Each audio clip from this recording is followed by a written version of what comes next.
Let's see the recent maritime accidents. Shin, a Korean car carrier, is on fire. On February 4, reports of Shin, a vehicle carrier carrying 4,530 cars from Korea, on fire in the South China Sea off the coast of Vietnam, rendered it inoperable for a number of hours. Authorities and the owner coordinated plans to fight the fire longer, which included sending out fire squads, special tools, and more CO2. On cargo decks, there is still fire as of February 6 and much smoke.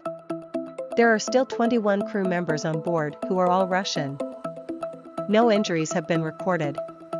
Around 20 nautical miles south of Vung Tau, off the outer anchorage of Vung Tau, the ship is drifting or moving slowly.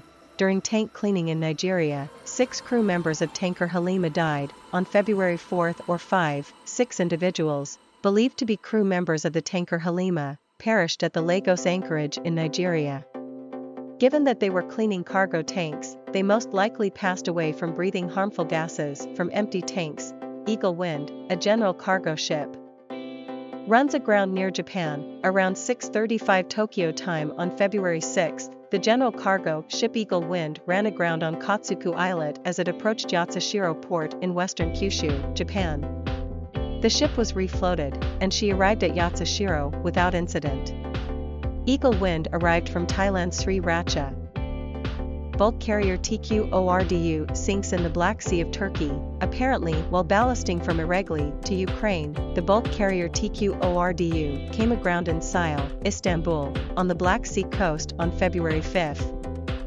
However, the ship's course looks a little odd for a ship headed for Ukraine.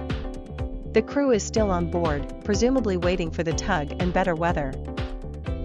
Off the coast of Libya, the disabled bunkering tanker Angelo 1 is lost. The bunkering tanker Angelo 1 was reported as inoperable and adrift on February 9 around 100 nautical miles off the coast of Libya. The tanker departed Valletta, Malta, on February 3 and moored offshore before setting sail for Tuzla shipyard on February 6.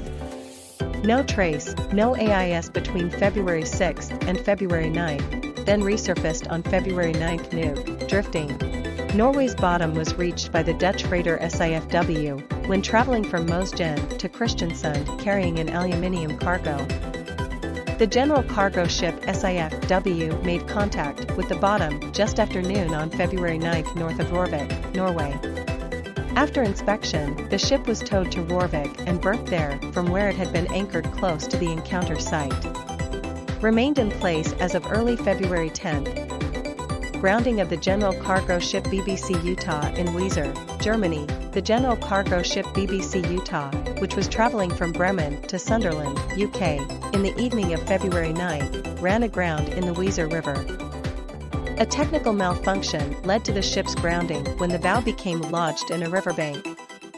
The ship was steadied by the responding tug, which stopped her hull from rotating.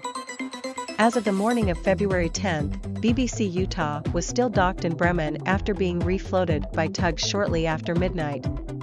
Animos, a cargo ship, ran aground upon arrival from Indonesia and Russia. On February 4, the general cargo ship Animos, which had just arrived from Novorossiysk, Russia, ran aground at Pulau Karangjamuang as it approached Surabaya. As of February 10, the vessel was still at sea with no evidence of salvage and no troublesome AIS status. There is no status. Thanks for watching. Hope you like this video. If you have any questions or comments, drop it in comment section. Subscribe to MarinAura.